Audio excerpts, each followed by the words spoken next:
applications for Williams Energy for consideration for 4 air quality permits in Susquehanna County.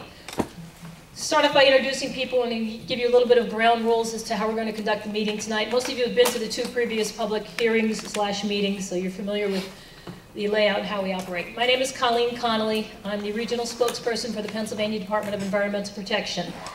How we're going to work this tonight is Williams is going to give a PowerPoint presentation on the compressor stations and the applications that they filed. And then we're going to go right into the question and answer session, and representatives from DEP and Williams are going to answer as many questions as they possibly can. Okay, before I start, I just want to introduce some people. I'm sure you're familiar with them from the last meeting. This is Mark Wakeshiner. He's head of our air quality program. Ray Kempa, permits chief. Brian Halchak is one of our inspectors, correct? Engineer, inspecting engineer, thank you. And from Williams Energy, although they're not up here right now, we have Jack Walsh. He's the manager, technical services of Williams Energy. Clay Roessler, Clay, there he is. He's the manager of permitting for Williams, and Alan Schroeder. He's the permit specialist for Williams Energy. Before we start the PowerPoint presentation, just want to lay out the ground rules, what we're going to do tonight. We're going to call your name. You can come up to that podium or that podium right there. First part of the meeting is to ask questions, and we'll offer some answers. The second part, the public hearing, is where you will offer testimony only. We won't answer any questions. A couple things to keep in mind. If you could please put your cell phones on vibrate or shut them off so we don't have any interruptions. I think I have to do that to my personal cell in my bag over there. Please limit your questions and your testimony to this permit application, these permit applications only. We've already been through a number of issues involving air compressor stations, so I'm going to steer the conversation, the question-answer session, to strictly what we're here to talk about this evening. Please don't shout out over anybody. Please let people finish. We're going to limit you to 1 question, 1 follow-up, and keep you on path so we can move this along as expeditiously as possible. All right, I'm going to let us get underway. Williams Energy right now is going to start its presentation, so please listen to them. It should last about 10 minutes, 5-10 minutes, and then you can answer questions. Thank you. Thank you. Thank you, Colleen. This one?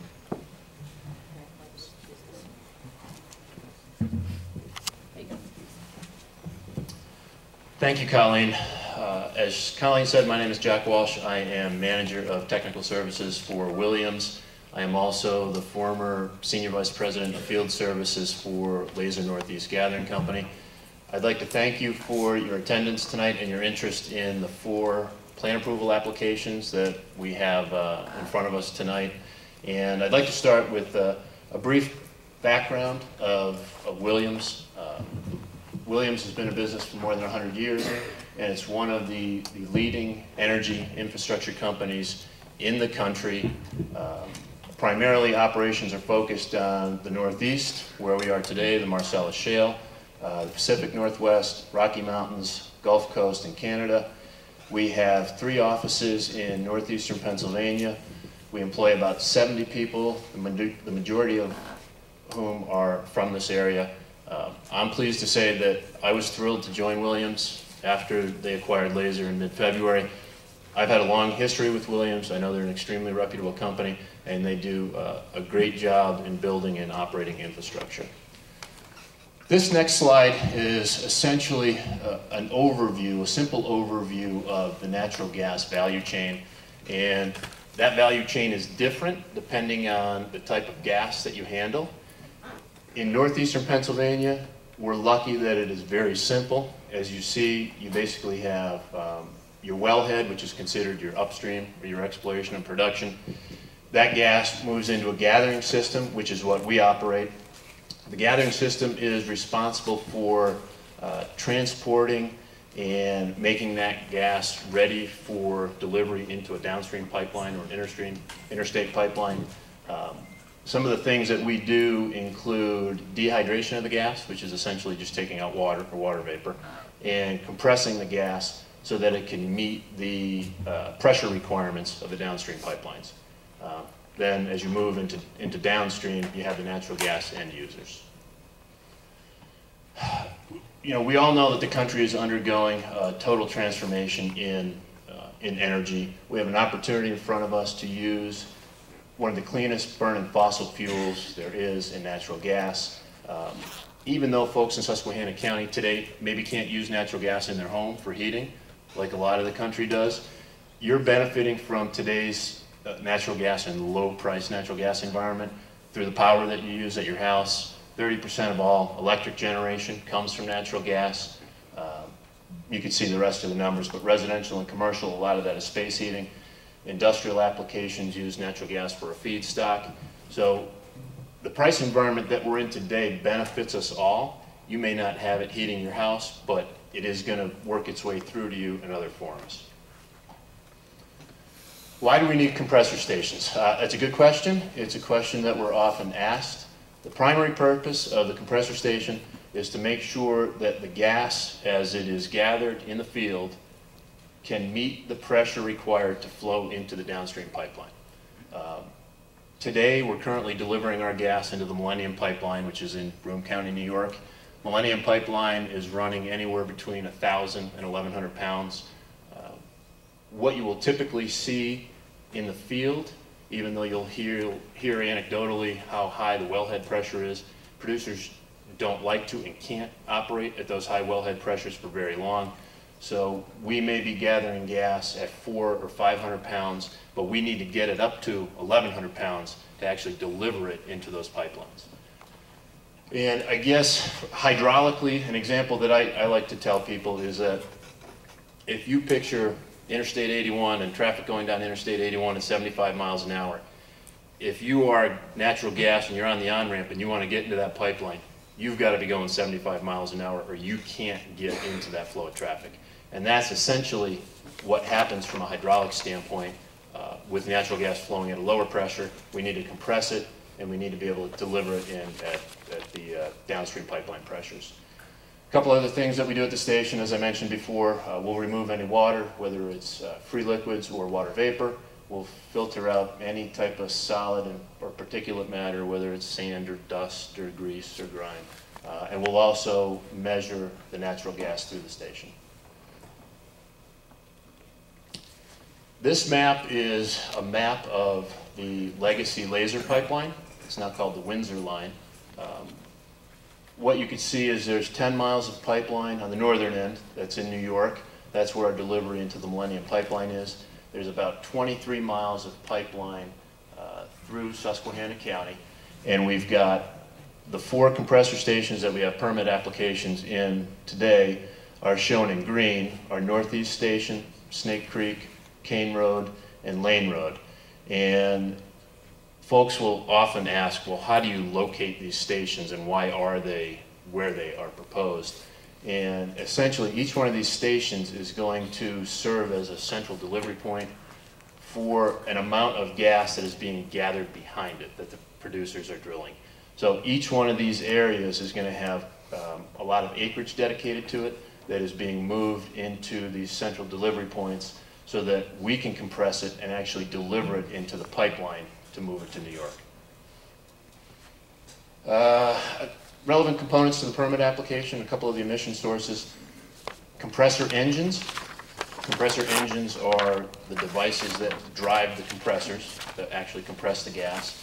In our case, these are typically Caterpillar 3600 or 3500 series compressors. Dehydration units. The dehydration units are the apparatus that will actually remove water vapor from the gas. And a produced water tank, that's the tank that once that water is taken out of the gas through various methods, that's where the water is delivered until it is trucked off site to be processed. Some of the engine and site controls that we have on our stations, the compression and the related equipment, so the dehyds and the tanks, they're all monitored with very elaborate and sophisticated process logic controls, or PLC systems, that monitor operations. They help us ensure that the systems are operating at or below the permitted emission levels. There's literally hundreds of operating parameters that are monitored simultaneously 24/7. So these stations, they're going to be physically visited several times a day by our operating technicians, but they're also going to be watched 24/7. Every second somebody's going to have eyes on them.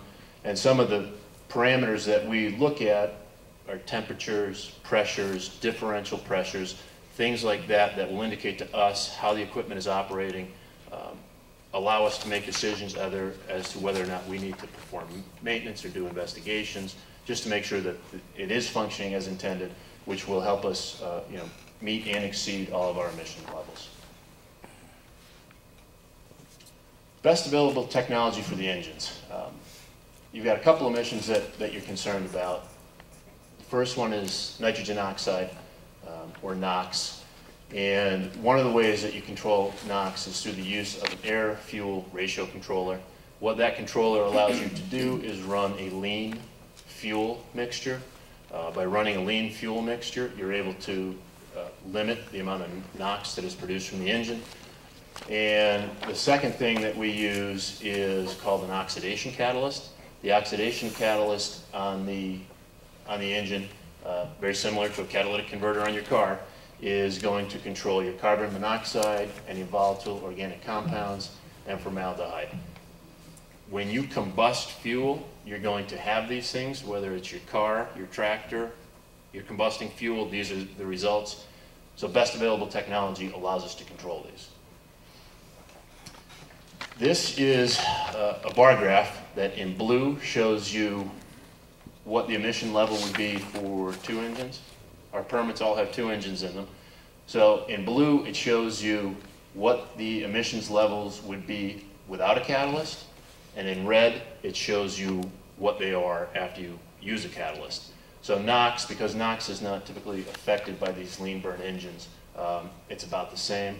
But when you look at carbon monoxide, it goes from over 90 tons to down in the low single digits. Volatile organic compounds, again, it cuts it more than in half.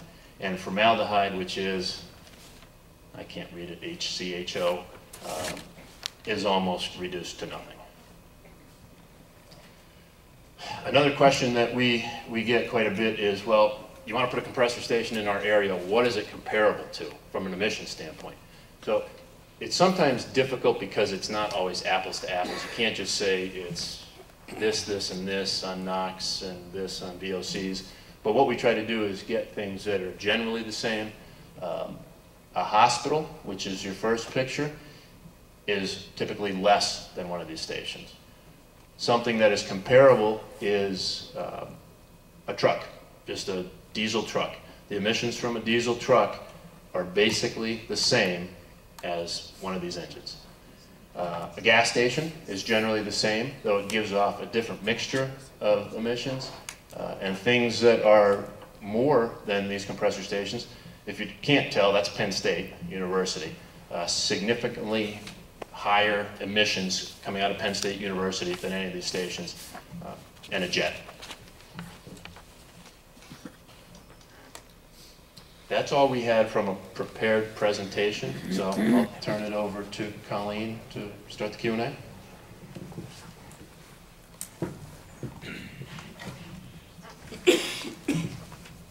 Okay, thank you.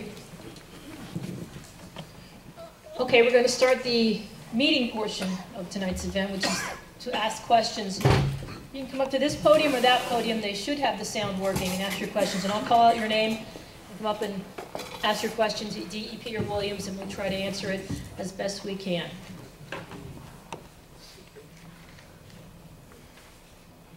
This is for anyone who wants to ask a question. You may have signed up for both, but I'll just go through the names. Lawrence O'Reilly.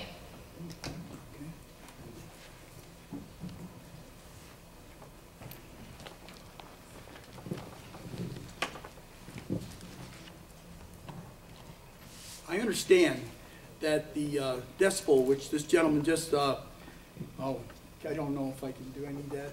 We can hear you. Go ahead. Okay. I understand from the gentleman's presentation, I was concerned a little bit about the decibel readings. And when you live in the country, there's a couple things you like to know. And the first thing I wanted to know was, what does this noise, what's it going to be compared to? And I was told, and I understand, that the noise that is going to be coming from these compressor stations is going to be the equivalent of a normal conversation. Okay, sir, is that your question? We're just didn't take questions only. Right. So what's the noise comparable if I'm not mistaken, is that the correct understanding, that the normal conversation is equivalent to what these compressor stations will emit?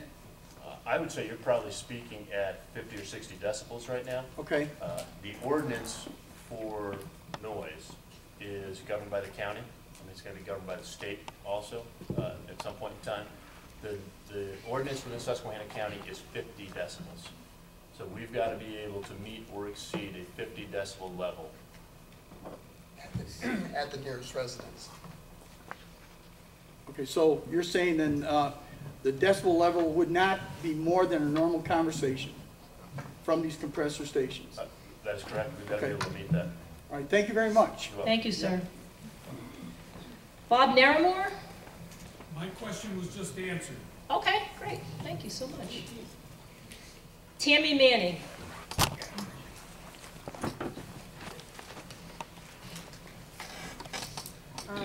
My question is in regards to the emissions. Yeah, there, I'll give you the microphone. We can get our sound people, someone from the school to take care of the sound system. My question is in regards to the emissions that are coming out of the compressor station. I'm wondering if something happens that something fails and these emissions are coming out more than what is projected. Is there a way that you will be alerted to that? Is there an alarm system that could alert us prior to that coming out in the newspaper, say, a week later or whatnot? Because there is, in our area, there is a park close to one of the compressor stations. There's a trailer park and there's also a park where children play. And it concerns me that the gases may like hover in the valley areas and Okay, it's got so, the air. yeah, Okay. so.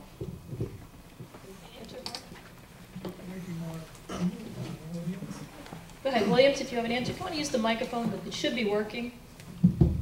There you go. Well, first of all, if there's an incident at the facility, the engines are going to shut down. Those engines are governed by the best available technology, so your NOx emissions, your VOC emissions coming off the engines, and anything off the dehighs is going to be shut down. So you're not going to exceed your emissions. If there's a vent to the atmosphere of methane, methane is lighter than air, so it will go straight up. When you typically smell natural gas, that's mercaptan that you're smelling. The natural gas is actually gone, and mercaptan is a sulfur compound that's heavier than air, and that's what you smell. So the methane is going up into the atmosphere, so there shouldn't be any residual on the ground at all. And the gas that we're moving through the pipelines is 98, 99% methane. Okay. And there is no mercaptan, by the way.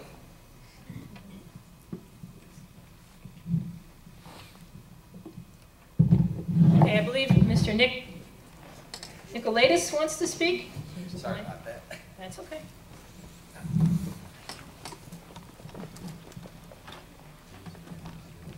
My question is when the buildings are being built or the compressor stations are being built, are they going to be built in a building? And if they are built in a building, are they soundproofed? Yes.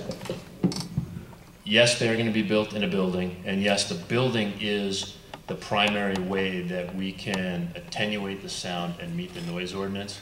So we'll go through, pretty rigorous engineering exercise to figure out today what is the best available building out there, and what else can we do to the equipment itself to make sure that we're attenuating that sound.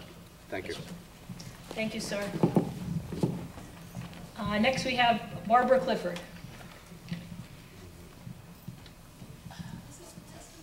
This is actually for a question, ma'am. You just want to offer testimony? Okay, all right. Vera Scroggins.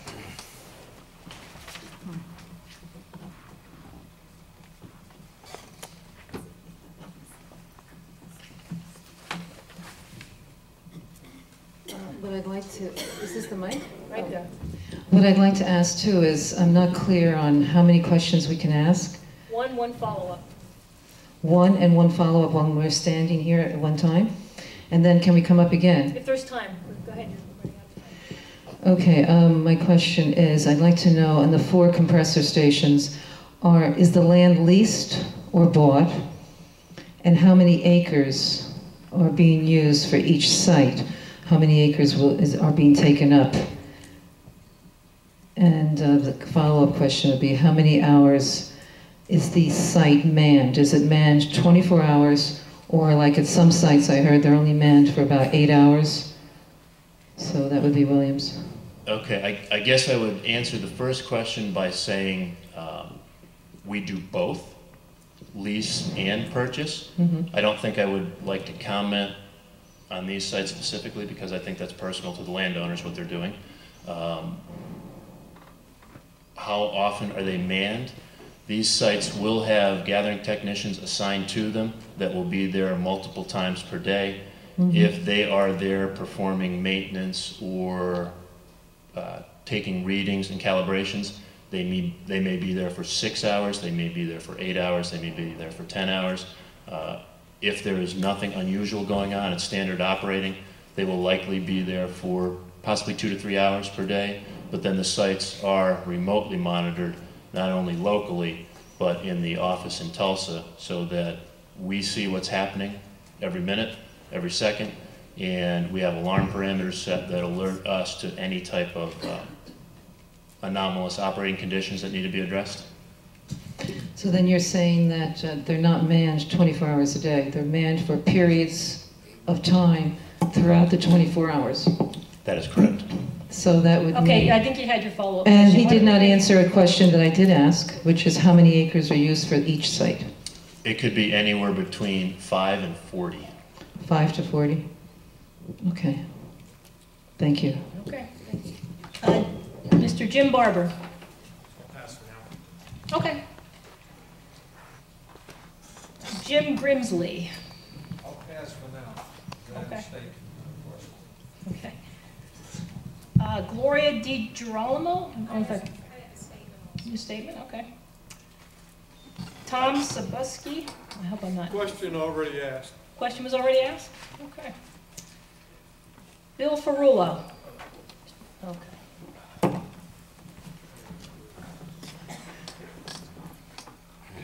Yeah, I have more than 2 questions, but I'll try to condense it. I'd like to know the amount of houses, the distance of houses, and the decibel reading at these houses from the compressor stations that you are proposing in the area from the company, Williams. I don't have the exact number of houses with me, but what I can tell you is that we have to meet the Susquehanna County Land Development Ordinance that says you have to be 50 decibels or less at the closest occupied dwelling on a non-participating landowner. 50 decibels or less at the dwelling, the closest house to the compressor station. Correct. Okay, and you're going to meet that level? We have to. Okay. Yeah. I'll go with that.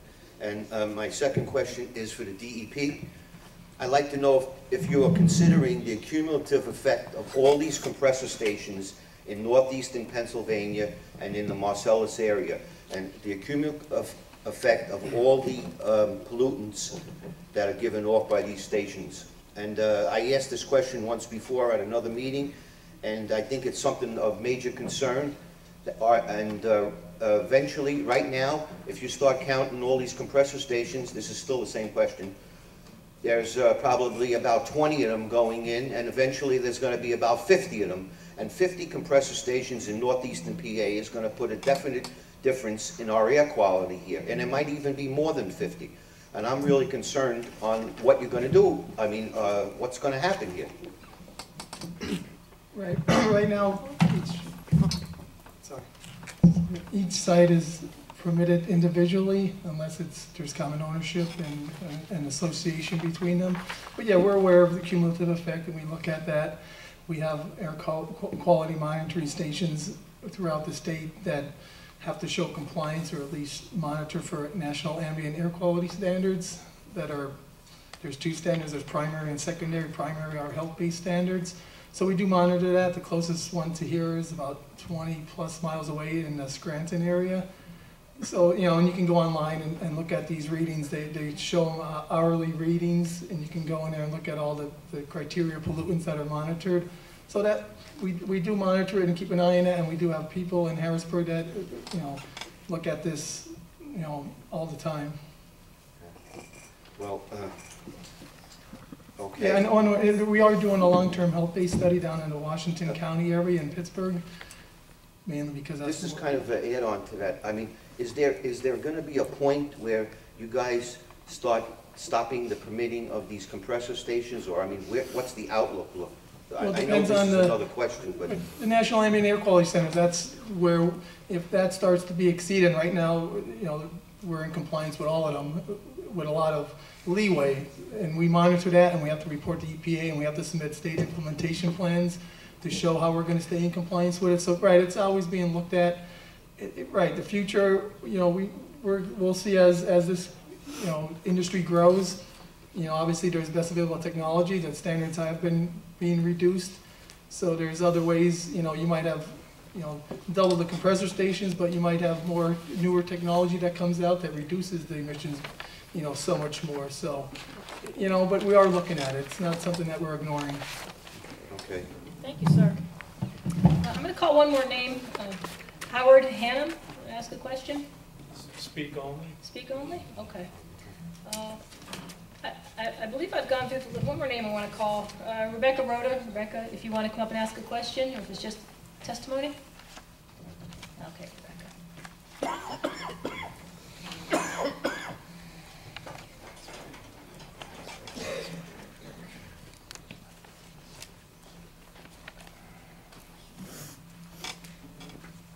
This is for, You can just pick up the microphone. Sorry. this is for DEP. How does DEP ensure that the compressors are not exceeding the allowable permitted levels of listed pollutants? And are the pollutants individually monitored and measured? And how often is this done? Or does the stack test just monitor usable oxygen instead of actually quantifying qualitatively all the pollutants? Right, there's stack test requirements that are in the plan approval. I don't recall this one. Normally they have every 2,500 hours of operation that they have to do a stack test, and then federal rules require them to do one every 8,760 hours of a stack test. In between those, there's parameters that were mentioned on the presentation: pressure drop, temperature of the oxidation catalyst, things like that are monitored.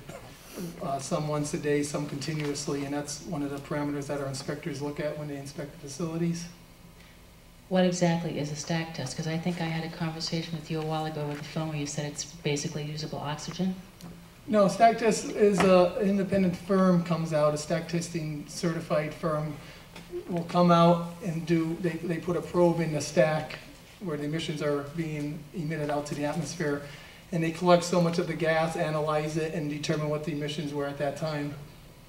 There's also a portable analyzer that they can do, and that's the one that's usually every 2,500 hours, where it's also a certified company, but it's a lot quicker. The analyzer goes in there and gives you the results instantaneously. And is that for every compressor or just a Title V or? Every compressor, every compressor. Thank you. Thank you. Okay, is there anyone else who wishes to ask a question? If you want to come up, I don't have you on the list. If you want to come up and say and spell your name, please, for our stenographer. Thank you.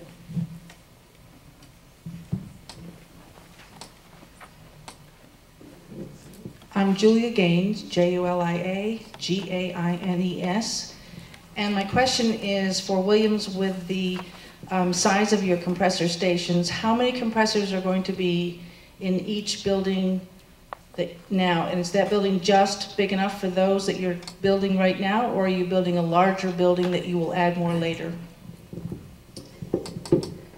Each of these permits has 2 engines and 2 compressors that are being permitted because that's all we believe we need at this point. As we look at a site and try to make a determination as to how to lay it out, we would always plan for future growth. At this point, there is none that we see. So We may end up building a building that only fits the 2 compressors, and if at some point in the future we needed to add additional, we would just continue to add on to that building. But as of right now, there's only 2. Thank you, ma'am. Anyone else want to come up? Okay, sure, sir. Go on.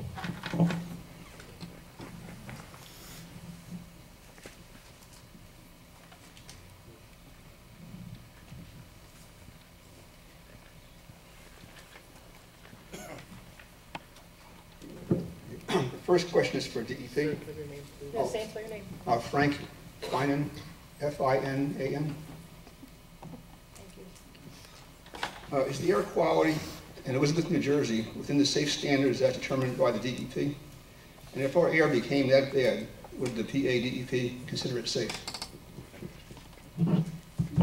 Yeah, Frank, yeah, that's why I go back to those monitoring stations we have throughout the state. Yeah, right now, Susquehanna County is in attainment for criteria pollutants. The whole state's non-attainment for volatile organic compounds because we're in the ozone transport region, the whole eastern part of the United States.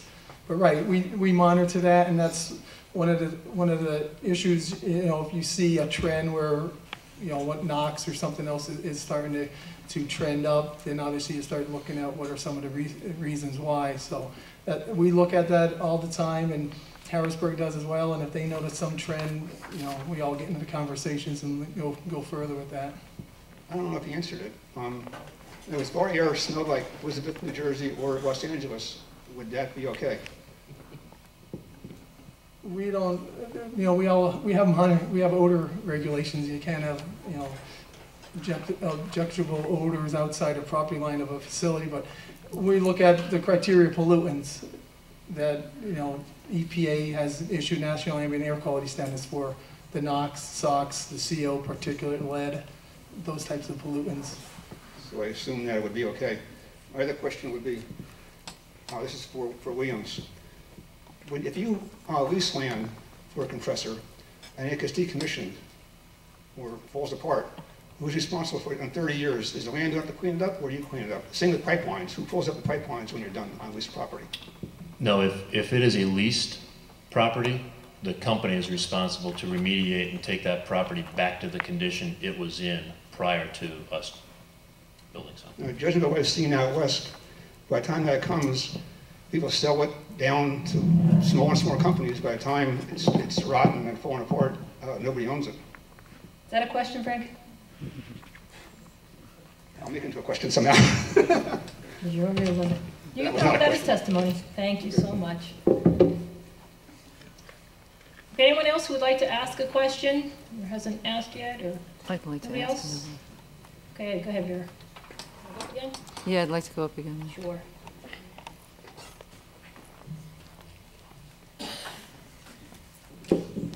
Okay, I'd like to have a little more clarity about the monitoring station that you mentioned in Scranton.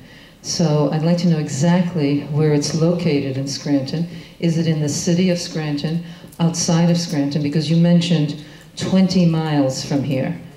And I don't consider Scranton maybe 20 miles, maybe it is, but the thing is, the compressors are in the northern part of our county. And that's another half hour about north of here. So can you give me the address where it is, the monitoring? Right, I don't have the actual location. I can get that. Is it within the city of Scranton? The one in Wilkes-Barre is kind of just on the outskirts of the city. I'm assuming Scranton's as well, but I'm not sure exactly if it's in the, you know, this eastern, western part. I can find out.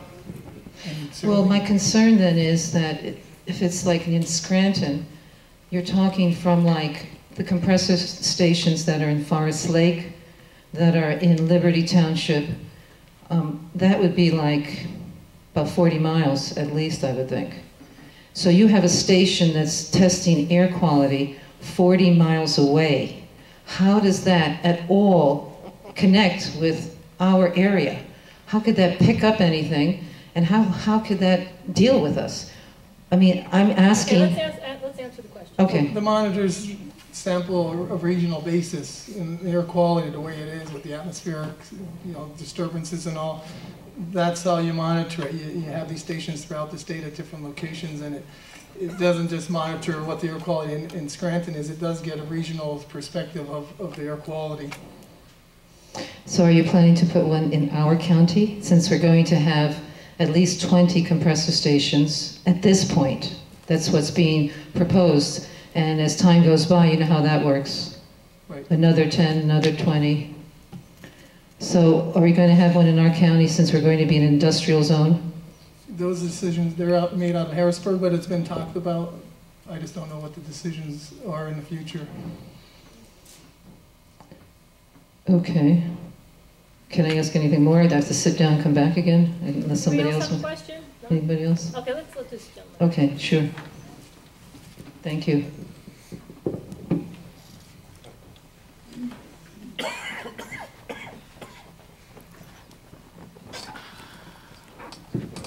Matt Walker. Question. Actually, I just want to say I did look up. The closest air monitor is about 35 to 40 miles away. And are you aware that ozone travels in a northeasterly direction, and that those monitors might not be sufficient in picking up the ozone coming off of this type of equipment? Yeah, I didn't see the wind direction trends and all of that, but right, you would assume some of it would be northeast. Yeah, all ozone. EPA has a map on their website. If you just Google EPA ozone northeast, you can look at their map, and all ozone, because of its weight and what have you, travels in a northeast direction. So I kind of echo the concern, but I wanted to ask a question of Williams. Are you a part of the EPA's Natural Gas Star program? And if not, would you consider being a part of it? Currently, we are not part of the EPA STAR program, but we are considering it. We're looking into it. Okay, and have you taken steps to talk to some of the engineers of the program staff to make that happen? Or could you tell us that you would in the near future? Again, that's handled out of the corporate office in Tulsa, and I know that there's a group looking at that right now. Thank you. Anyone else? Sure, yeah, I'm right there in the red. It should. If not, you're gonna have to come over here. Does it work? Okay, Joyce Stone, and I had a question for Joyce, Williams. where are you from? Please. Just where you're from, Joyce? Dimmock. Dimmock, okay. You mentioned comparing the amount of gases coming out of various things compared to the amount of gas that would come out of a compressor station. My questions for you are, when you were talking about the large diesel truck, was that a truck that would be operating 24 hours a day? Yes, I believe that was 24 Mm-hmm. hours a day. And you pointed out that that building perhaps was on the Penn State campus, and I wasn't sure if you were suggesting that the amount of air coming out of a compressor station was equivalent to the air coming out of one building on Penn State or all the buildings on Penn State? The whole campus. Well, okay, that's seems like quite a discrepancy between one truck and the whole campus. It's like a city there. You're saying that's the equivalent then, that all the exhaust that comes out of all the buildings from heating them, huge campus is what is going to come out of any one compressor station here in Susquehanna County. Those emissions were much higher for the university than one of these compressor stations. Mm-hmm. Okay, thank you. Thank you. Is there anyone else who wants to ask a question that has not asked? You can go again, sir. Real quick, are both compressor stations going to operate at the same time for 24/7? Can you use the microphone? No, go. Nick Nicolaitis, you said both compressors are going to be running 24/7? We're permitting both compressors. If we have the volume of gas that requires both compressors, they would both be used, but if that volume is not there, then no. It'll be dependent on the volume. So you will have one standing by behind it? That is correct. Good. Thank you. Is there anyone else here that wants to ask a question? Now's your time. We have a couple minutes left. And Rebecca, why don't you go again, and then you can go after Rebecca. Got to get some people in.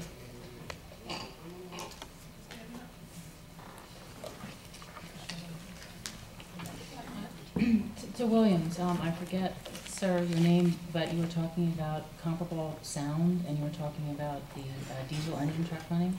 I think I heard what was the sound comparison? Somebody The gentleman talking? asked if it's comparable to a conversation, the decibels associated with a conversation, and I'm probably speaking at about 60 decibels. So that'd be like having somebody talk in your ear 24/7? A different type of sound, but Okay, but right at your ear 24/7. Okay. And for Mr. Wakeschner, you've mentioned several times a long-term public health study out of Harrisburg. Are you talking about an epidemiology study involving people? And how would you select the participants? Rebecca, I don't know the whole ins and outs of the study. I just got some word on it last week that it's starting later this month or early next month in, like I said, Washington County. I don't think they're going into, taking blood samples or anything from residents. I think it's mostly air monitoring, but I can find out and certainly get back to you on So that. it's an air quality study, not public health? Yeah, they're setting up an air monitoring station for a 1-year period of time to monitor, obviously the criteria pollutants and numerous hazardous air pollutants as well. And then for And William, they'll compare that to health-based risks study numbers that so are then out you'll there. take those results and correlate it to other public health studies involving people to try to figure out increased health rates? Yeah, there's a way they risks? right, we have toxicologists and others in Harrisburg that are experts in that, and right, they'll take that data and compare it to risk hazards quotients that are used, that EPA and other agencies have come out with, that, if you're under the standard, there's clearly no health risk. If they're over the standard, there could be a possible health risk. So they'll look and compare into that and come out with a report sometime next year. Isn't Washington County also where that new health clinic opened up for Marcellus Shale? I'm not sure of I that. think so. Out of our region. It's out in the southeast west region. Right. One last more question we got some. for Williams. I have noticed one around some compressors, actually Lathrop and the one in Dimmock, that there's a metallic taste in my tongue just from being around it. Can you tell me what that's from? That's my last question.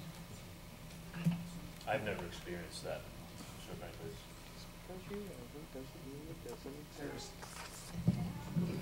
There's nothing that we do at the compressor station that would put any type of metallic type of pollutant into the air. So.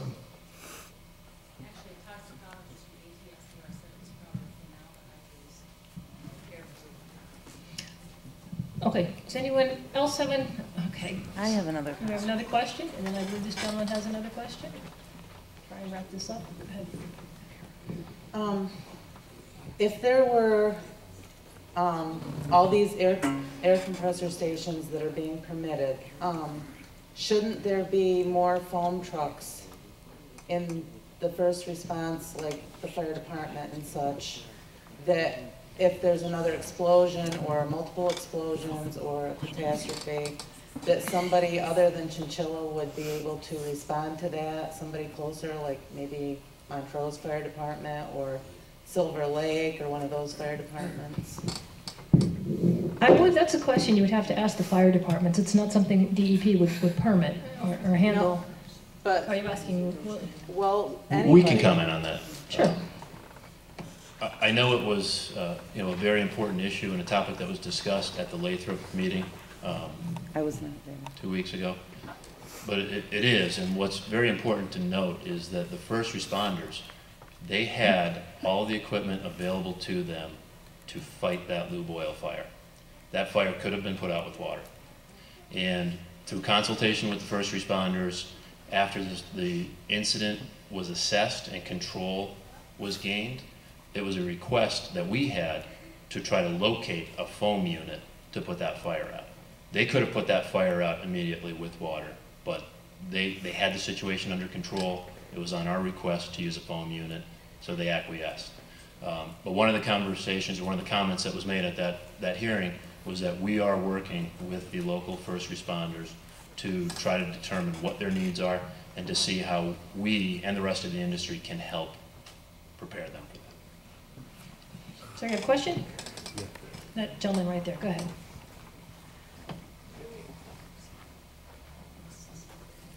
Yeah, this sort of has to do with that other question I asked. You mentioned that 50 decibels would be the noise level at the closest house. I know that the noise level, if I'm not sure, I'm a little bit sure that the noise level of the city noise down in the New York City, New Jersey area, background noise, is about 25 decibels to 30 decibels maximum. So therefore, wouldn't it be 50 decibels be a very loud background noise, especially in a country area like we have around here, to hear 24/7? The background noise in the city is not going to be that low. From some of the sound studies that we have done, ambient background noise at night is typically between 40 and 42. In what city is that? That was in Windsor, New York. And that's the Well, country. I remember years ago when I lived down in New Jersey that it was 25 to 30 decibels. In fact, I remember it to be in the 20s. I'll check on that. But I mean, 50 decibels is pretty loud background noise. 50 decibels, a chainsaw is about 100 decibels, if I'm not mistaken, somewhere around that level, 100, 120. So 50 decibels. Sorry, do you have a question in there? Yeah, I'm just trying to answer this. 50 decibels is a very loud background noise to hear at night, 24/7. You know what I mean? For people, I mean, they have to understand that. That's very loud, right? I mean, it's pretty loud, you know. It's a pretty loud background noise to hear, 50 decibels. Isn't that true? I'm not sure I agree with that. Noise is an interesting thing. It's not linear. So 50 relative to 100, really, it's not linear. But we will do everything that we can to make sure that we meet and exceed all the noise requirements that are set out by the regulatory bodies, in this case the county. Yeah, I think that's an important thing, because I think most of the people that live here, quiet is one of their main concerns, okay? I know I live around here, not here, but I live close to here, and my main thing is the quiet. I mean, that's why. Okay, so you can offer that at the testimony okay, section. I'm All right, I'm just- thank you. Anyone else wants to ask a second question before we raise hands? Okay, go ahead, Vera.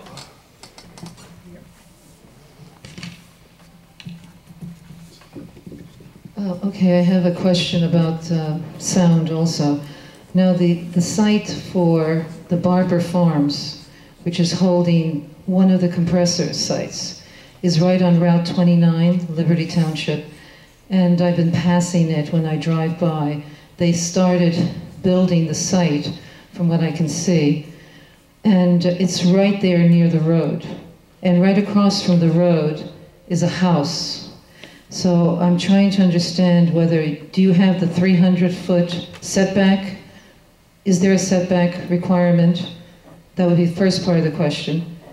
And then the other part would be, if you're counting the sound of 50 decibels to the nearest house, like this house might be, I don't know where you're counting it from, the edge of the building of the warehouse where the compressors are, to this house might be 200, 300 feet. So it can't be any louder than 50 decibels at the house. Like if I'm standing on the porch of this house, it can't be higher than 50. Is that part of the way that you might figure it? And Well, let me answer the first two questions. well, part of the sound thing I haven't. Yes, there are setbacks that are dictated by the county and the township in that case. And yes, that house that is across the street, we have to meet the 50 decibels at that house. It is probably 450-ish feet away. And you're counting it from the edge of the building that houses the compressor itself, or the compressor itself? Where do you count it from? Well, The 450 feet? that would be from the edge of the building. From the edge of the building, you have to be 450 feet away? Well, no, that's what it is.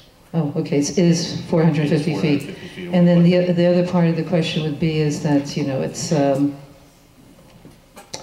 there's 50, the thing is, do you count the 50 decibels also because sometimes the building has open doors. You have like sliding doors that stay open and it sounds louder. Do you count it when the building is completely shut? The building will not have doors that are open.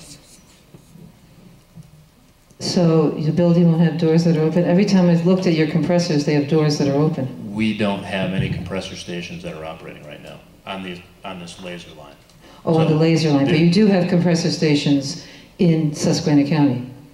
you have a Button Road compressor station, which is, if anybody wants to hear loud, go to the Button Okay, Road is that part, compressor that's where station. you're asking a question? Testimony, it's a question. Well, the Button Road station, I've been there, and it's, the doors are open sometimes What and is your closed question? sometimes. Do you have a question?